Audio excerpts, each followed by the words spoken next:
Hello बच्चों, नमस्कार। क्या हाल चाल, कैसे हैं आप सब? आई होप स्वस्थ होंगे, मस्त होंगे, फिट और फाइन होंगे। एक बार जल्दी से बता दीजिए कि क्या आपको मेरी आवाज आ रही है? क्या आप मुझे देख पा रहे हैं, सुन पा रहे हैं? Am I clearly audible? Am I clearly visible? Hello hello hello hello hello hello hello.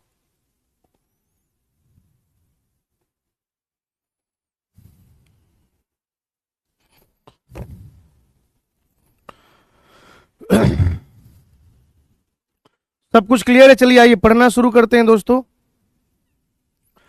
आज हमें एक तो पढ़ना है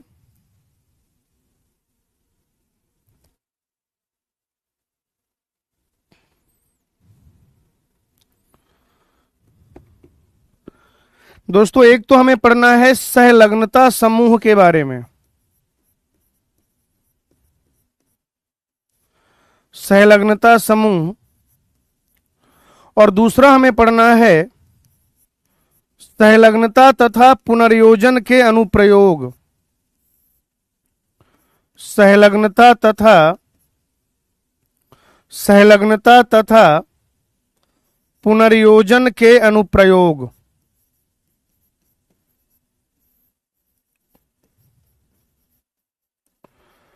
कल हम लोग यही सारी चीजें पढ़ रहे थे और ये जो चीजें हमने पढ़ी थी इन्हीं को आज हम लोग क्या करने वाले हैं, कंटिन्यू करने वाले हैं।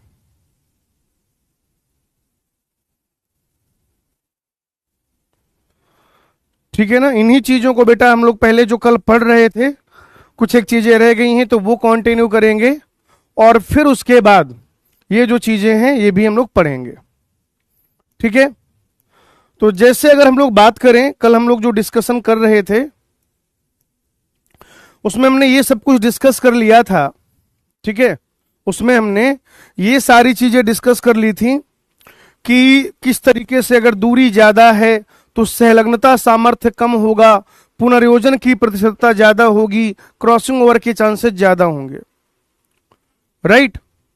ये सारी चीजें हमने पढ़ ली थी। देखिए, अगर आप लिंकेज के बारे में बात करें, ठीक है ना, लिंकेज, तो आप कहेंगे कि जो लिंकेज शब्द है, लिंकेज शब्द तथा लैंगिक सहलग्नता, लैंगिक सहलग्नता, लैंगिक सहलग्नता के बारे में,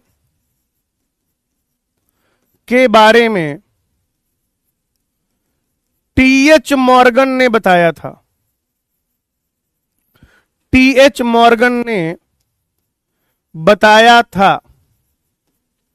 ठीक है भाई?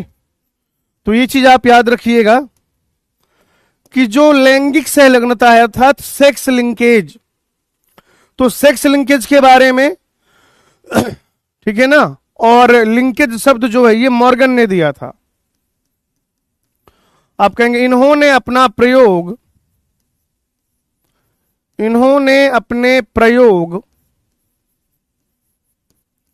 इन्होंने अपने प्रयोग फल मक्खी,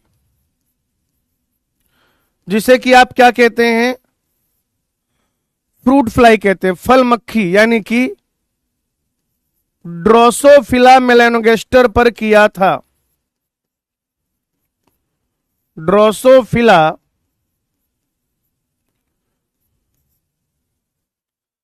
मेलानोगास्टर पर किया था।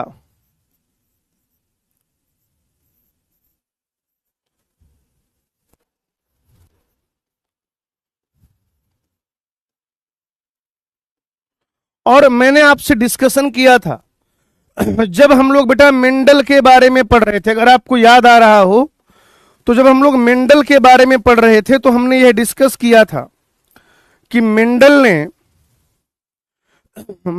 ने जो है मटर के पौधे को क्यों लिया था अपने प्रयोग में।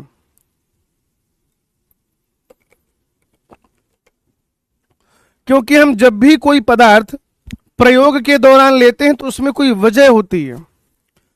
तो यहां पर देखेंगे कि ये आपसे सवाल पूछा जाता है बच्चों, आप लोगों से ये सवाल पूछा जाता है कि इन्होंने फ्रूट फ्लाई या ड्रोसोफिला मेलानोगास्टर ही क्यों लिया था।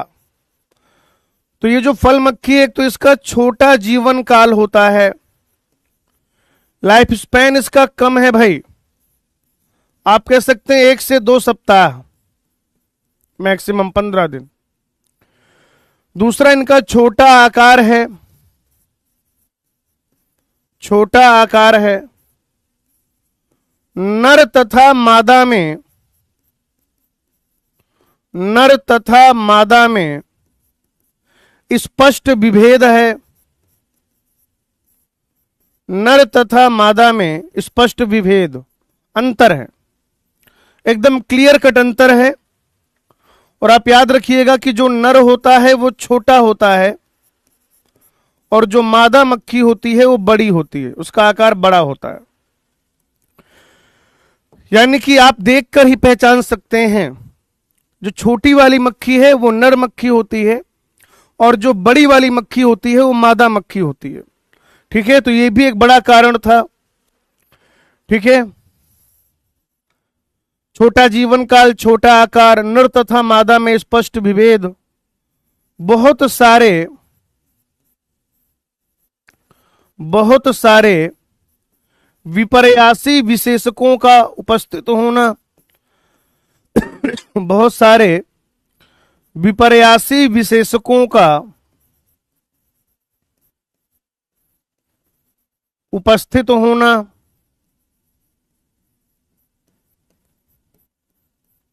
ठीक है। इसके अलावा एकल मैथुन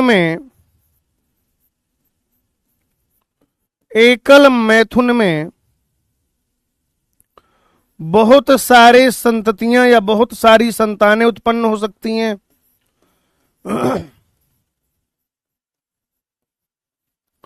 और आप इनको फ्रूट पल्प वगैरह में आसानी से ग्रो करा सकते हैं।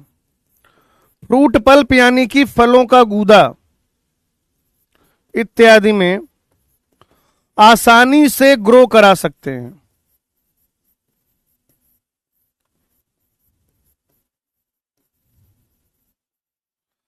आपने देखा भी होगा, कभी कोई कटा फल रख दीजिए, है ना, कभी क्या करिए, कोई कटा या ऐसे सड़ा फल रख दीजिए और फिर सुबह देखिए उसमें 2-3 मक्खी रहती हैं, शाम तक पूरा मक्खियों का झुंड हो जाता है।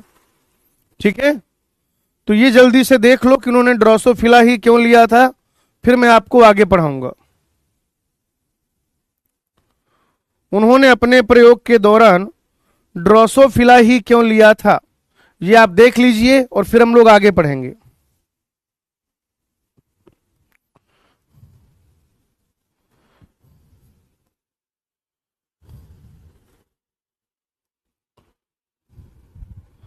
फटाफट से देखो भाई, क्लियर है ना सबको।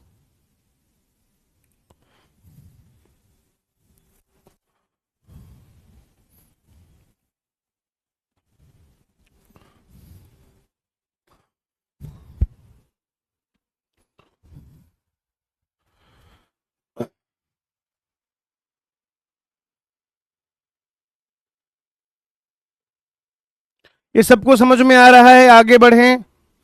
किसी को किसी पॉइंट पर कोई दिक्कत तो नहीं है,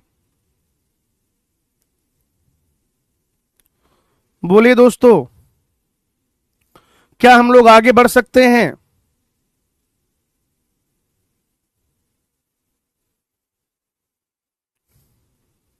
बढ़िया। अब अगली चीज जो मुझे पढ़ाना है वो है सहलग्नता समूह। देखिए आप,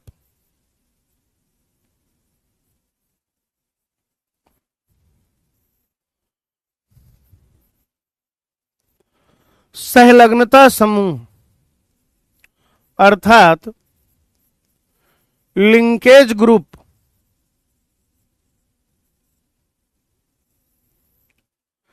सहलग्नता समूह अर्थात लिंकेज ग्रुप। लिंकेज ग्रुप क्या होता है, ठीक है ना, लिंकेज ग्रुप क्या होता है? तो जो लिंक्ड जीन है वो आपस में एक ग्रुप बनाती हैं, ठीक है ना। जो लिंक्ड जीन है, जैसे मान लीजिए कि ये एक क्रोमोजोम है, अब इसमें जो जीन आपस में लिंक्ड हैं ये उनका एक समूह हो गया, ये कोई दूसरा समूह है, यहां पर कोई जीन आपस में लिंक्ड हैं।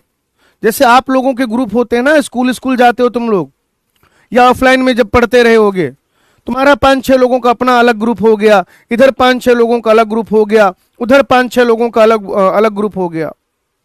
तो जिनके आपस में विचार मिलते थे उनका अपना एक समूह बन जाता था, तो उसे क्या कह सकते थे? फ्रेंडशिप ग्रुप, दोस्ती समूह। यहां पे क्या हो रहा है कि एक क्रोमोजोम में जो जीन आपस में लिंक्ड हैं, जो जीन आपस में संलग्न हैं और वो प्रेजेंट हैं, ठीक है ना। जो जीन आपस में संलग्न हैं और साथ में प्रेजेंट हैं, तो फिर क्या होता है? उनका एक समूह बन जाता है। यानी कि संलग्नता समूह अगर आपको ज्ञात करना है तो आप कहेंगे कि कोशिका में उपस्थित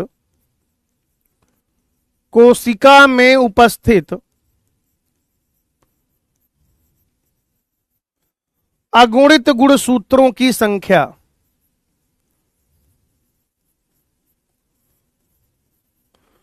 कोशिका में उपस्थित अगुणित गुणसूत्रों की संख्या, ठीक है जी। कोई कोशिका वहां पर प्रेजेंट है और उस कोशिका में जो अगुणित गुणसूत्रों की संख्या है वह क्या हो जाएगी? बताइए मुझे। वह जो है संलग्नता समूह की संख्या हो जाएगी। जैसे आप यहां पर ले लीजिए कोई भी जीव, यहां पर लिख लीजिए 2n नंबर कितना है, तो यहां पर फिर अच्छा 2n नंबर लिख लीजिए, n नंबर लिख लीजिए, और आखिरी में लिख लेंगे संलग्नता समूह। आखिरी में लिख लेंगे संलग्नता समूह, ठीक है ना। आखिरी में जो हमें लिखना है वो हो जाएगा संलग्नता समूह।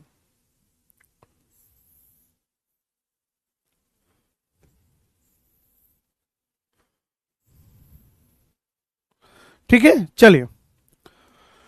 जैसे अगर आप मटर की बात करें, चलिए मुझे बताइए, मटर में जो द्विगुणित कोशिका है उसमें कितने क्रोमोजोम पाए जाते हैं?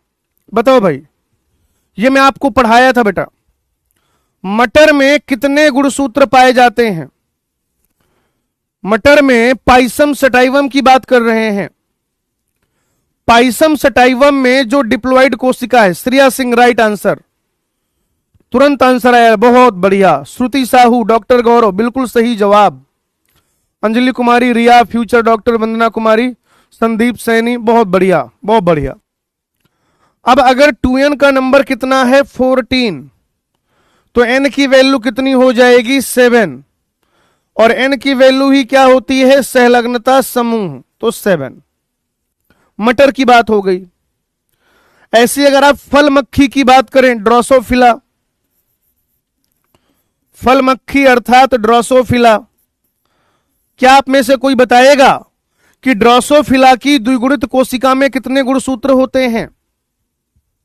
बोलिए बेटा, क्या आप में से कोई बताएगा? क्या आप में से कोई बताएगा कि ड्रोसोफिला में?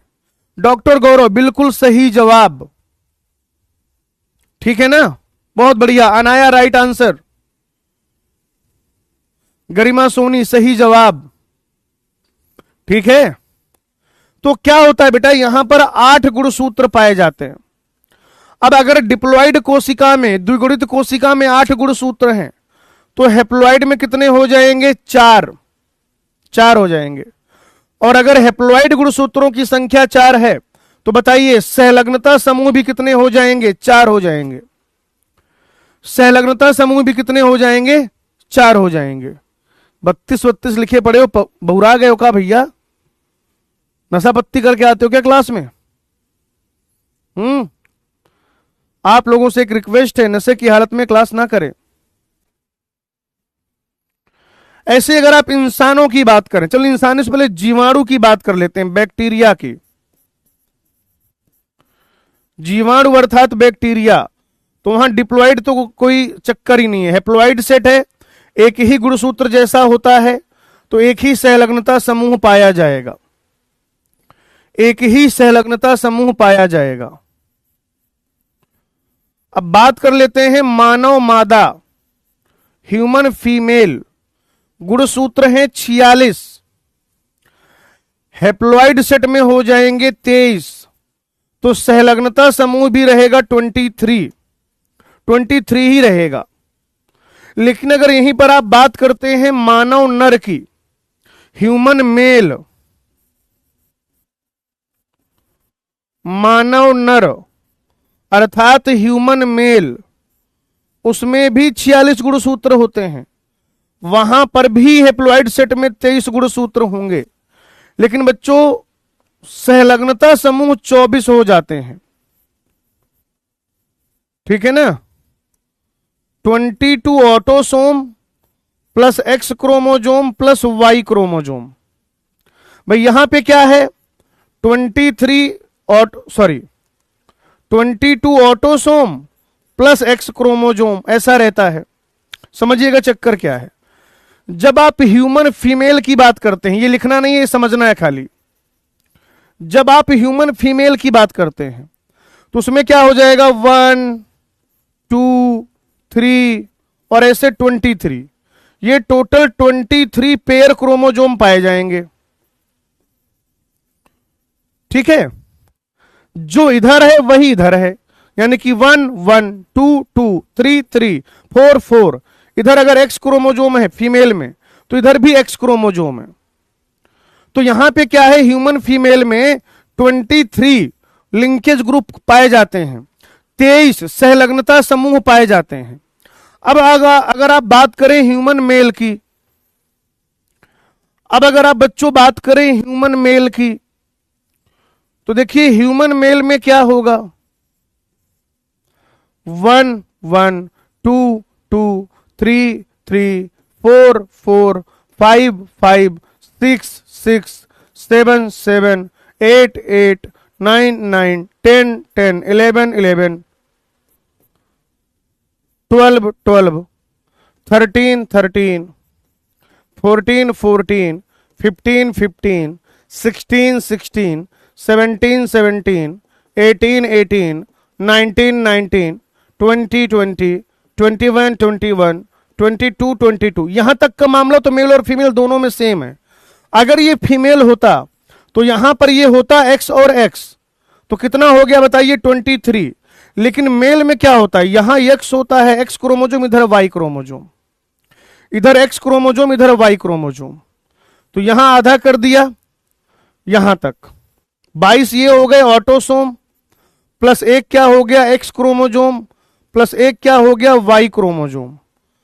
तो यहां से पता चलता है कि अगर आप ह्यूमन फीमेल की बात करें, ह्यूमन फीमेल, तो 23 ही पेयर हैं और 23 ही सहलग्नता समूह हैं। लेकिन ह्यूमन मेल की अगर आप बात करें तो 23 पेयर हैं, लेकिन सहलग्नता समूह 24 हो जाएंगे। सहलग्नता समूह कितने हो जाएंगे बच्चों, 24 हो जाएंगे, सहलग्नता समूह 24 हो जाएंगे। ठीक है, आगे बात समझ में, बोलो बेटा। ओ भैया हेलो, बात समझ में आ गई नहीं आ गई, बात समझ में आई नहीं आई? क्यों वहां 23 होते हैं, क्यों वहां 24 होते हैं?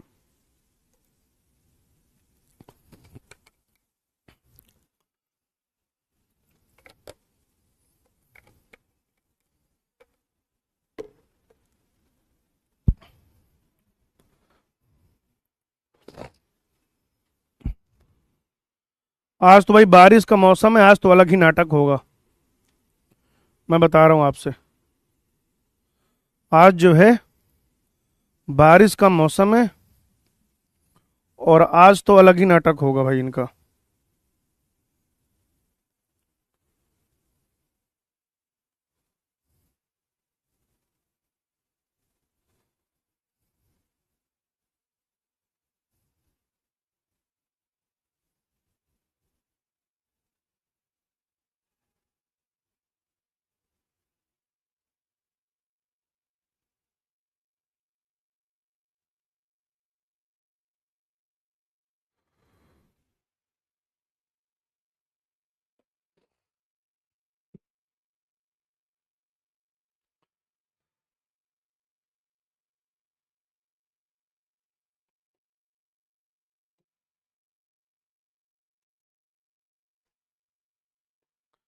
लाइट ना ही आए 1-1.5 घंटे तो ज्यादा सही है, हम इन्वर्टर्स पढ़ा लेंगे। हम भाई डर गए हैं भाई, पूरा लिखा लिखाया खत्म हो जाता है भाई, बहुत बवाल होता है बाद में। अभी तो सब सही चल रहा है।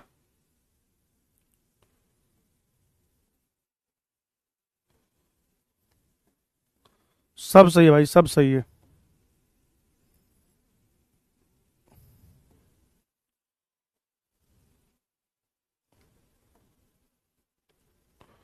चलिए,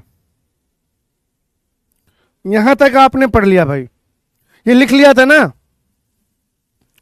बेटा, ये लिख लिया था नहीं लिख लिया था? जेएल यादव सर, सैलरी कितनी है आपकी? क्या करेगा बेटा जान के? सैलरी जान के क्या करेगा भाई? नीट में पूछा जाएगा क्या कि जिस मास्टर से पढ़ के आया उसकी सैलरी क्या है? हम्म।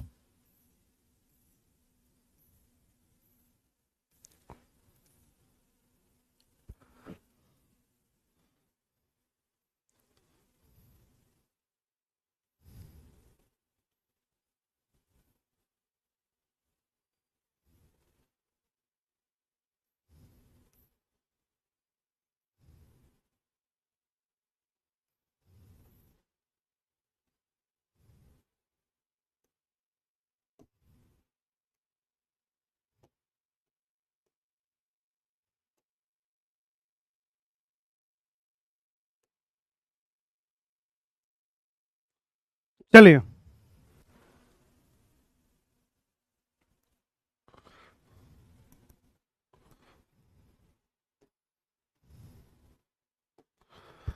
अब यहीं पर मैं आपको एक चीज पढ़ा देता हूं जिसे कहा जाता है पुनर्योजन प्रतिशत।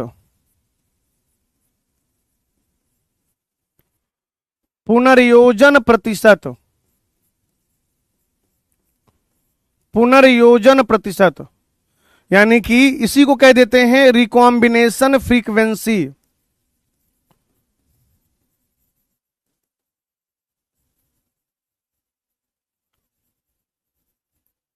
Recombination frequency. चलिए समझिए जरा ध्यान से, अगर आपको पुनर्योजन प्रतिशत ज्ञात करना है, अगर आपको पुनर्योजन प्रतिशत ज्ञात करना है कभी भी, तो आप क्या करिए, जो आपको नए संयोजन मिले हैं, नए संयोजन डिवाइडेड बाई कुल संयोजन, कुल संयोजन मल्टीप्लाइड विथ 100, ये करना होता है। अगर आपको क्या करना है, पुनर्योजन प्रतिशत ज्ञात करना है, तो पुनर्योजन प्रतिशत ज्ञात करने का जो सबसे आसान तरीका वो यही है। ठीक है, ये फॉर्मूला को कैसे अप्लाई करेंगे वो समझिए। जैसे मैंने कहा, यहां पे एक प्रश्न ले लेते हैं, प्रश्न ले लेते हैं बेटा,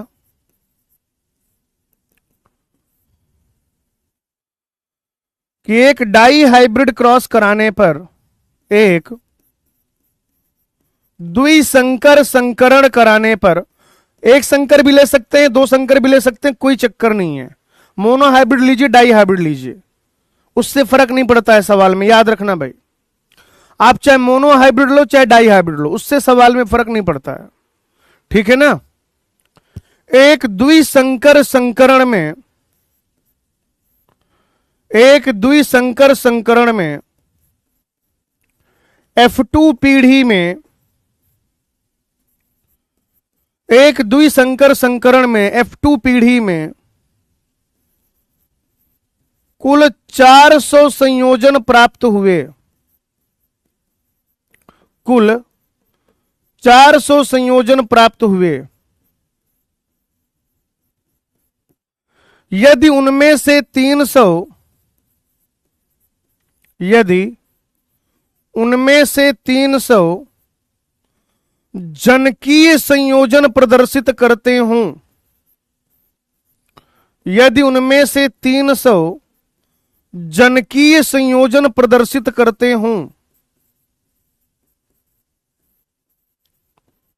प्रदर्शित करते हों तो पुनर्योजन प्रतिशतता ज्ञात कीजिए।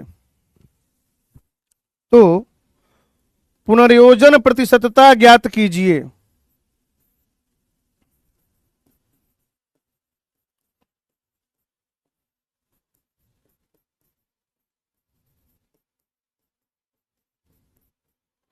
पुनर्योजन प्रतिशतता ज्ञात कीजिए। शुरू हो जाओ भाई।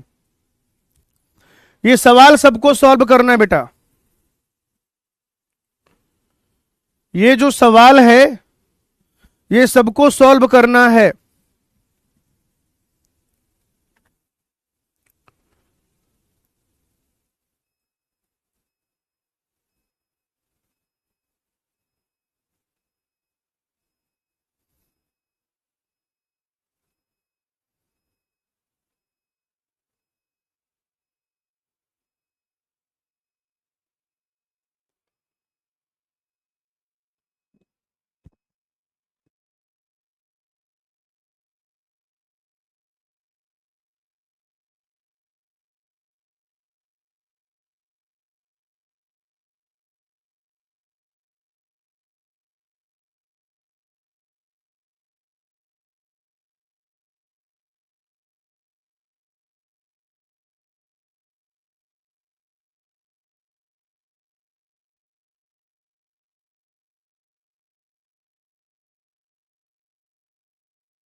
भाइयों बारिश की वजह से थोड़ा सा आज लाइट नहीं थी, इन्वर्टर चार्ज नहीं है। बस मैं आपको इसका सॉल्यूशन बताऊंगा और ये खत्म कर रहा हूं। पुनर्योजन परसेंटेज कैसे निकालते हैं, 5 मिनट में क्लास आपकी कंपाइल हो जाएगी। पुनर्योजन परसेंटेज नए डिवाइडेड बाई कुल इंटू 100। इसमें एक जो ट्रिक थी वो आपको पता नहीं, इसमें मैंने किया क्या है। कुल आपको दिया गया है कितना, 400। नए वाले संयोजन तो आपको पता ही नहीं है, ठीक है ना। तो नए संयोजन ज्ञात करने का तरीका होता है कुल माइनस जनकीय। कुल माइनस जनकीय, कुल में से अगर जनकीय को माइनस कर देंगे तो नए संयोजन पता चल जाएंगे। तो कुल है 400, जनकीय है 300। 300, ठीक है ना। यानी नए संयोजन कितने हो जाएंगे बेटा, 100। और आपको क्या करना है, पुनर्योजन प्रतिशत निकालना है। तो ये हो जाएगा 100 बटे 400 गुणे 100। ये इधर जाएगा 4 बार, इधर जाएगा 25।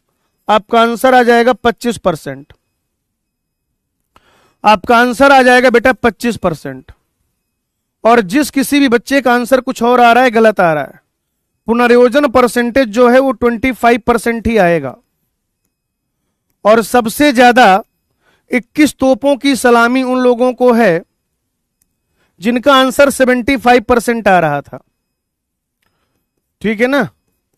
सबसे ज्यादा 21 तोपों की सलामी उन लोगों को है जिनको जो है, जिनका आंसर 75% आ रहा था। क्योंकि सब जानते हैं रिकॉम्बिनेशन कभी भी 50% से ज्यादा हो ही नहीं सकता। रिकॉम्बिनेशन कभी भी 50% से ज्यादा हो ही नहीं सकता, वो तो मैक्सिमम होता है ना। चलिए ठीक है, बाकी हंसते रहिए, मुस्कुराते रहिए, एनसीईआरटी रीडिंग करते रहिए, लेक्चर रिवाइज करते रहिए, आपका ध्यान अपने लक्ष्य पर बनाए रखिए